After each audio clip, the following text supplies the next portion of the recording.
Procrastination happens not because of time management issues, but because of an emotional disorder. We often strain every nerve to escape uncomfortable experiences, even though those very experiences are the seeds for growth. This is challenging because human nature tends to avoid tasks that require energy or effort. So, how can we increase our learning capability in everything? Adam Grant's Hidden Potential is recommended for gaining deeper insight into learning. Writing is a handy tool for training your logical mind and achieving clarity because it forces you to construct structured paragraphs without unnecessary elaboration, ensuring your words are clean and direct.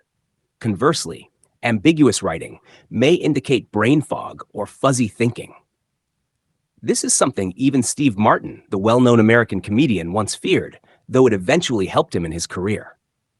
We've all heard of learning styles, and perhaps you're using one to aid your learning. However, this concept is paradoxical.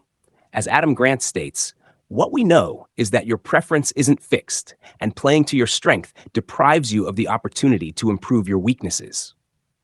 He also mentions that while the way you like to learn may be comfortable, it isn't necessarily the most effective method. In short, sticking to a specific learning style can trap you in a comfort zone and inhibit further growth. Research even suggests that learning styles don't significantly impact grades. Moreover, what you're afraid of doing might actually be your biggest hidden potential. Ultimately, the key is not to find the best learning style for yourself, but to identify the best learning method for a specific task. For instance, the best way to learn a language is by using it actively, not just understanding it, which may be uncomfortable, but fosters rapid growth. Recognizing that discomfort is a signal of growth is vital for motivation, especially when you don't feel like it. It's something you need to actively seek. So how can we better cope with that discomfort? We can refer to scientific phobia therapy methods such as systematic desensitization and flooding.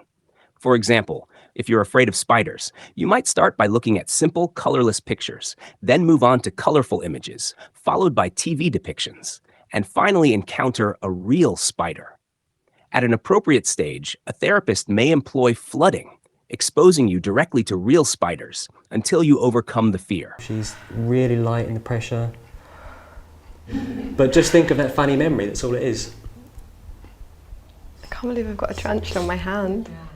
Consider polyglots, who are proficient in several languages, not because they are born with a special gift, but because they mastered the best way to learn a language effectively.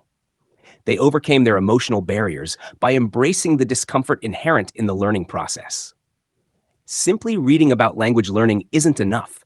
You must engage in active output, such as speaking, which may be uncomfortable, but leads to rapid improvements. In essence, polyglots stand out because they not only embrace discomfort, but actively seek it out in their learning journey. The more mistakes you make, the more you learn. As Adam Grant aptly puts it, the best way to accelerate growth is to embrace, seek, and amplify discomfort.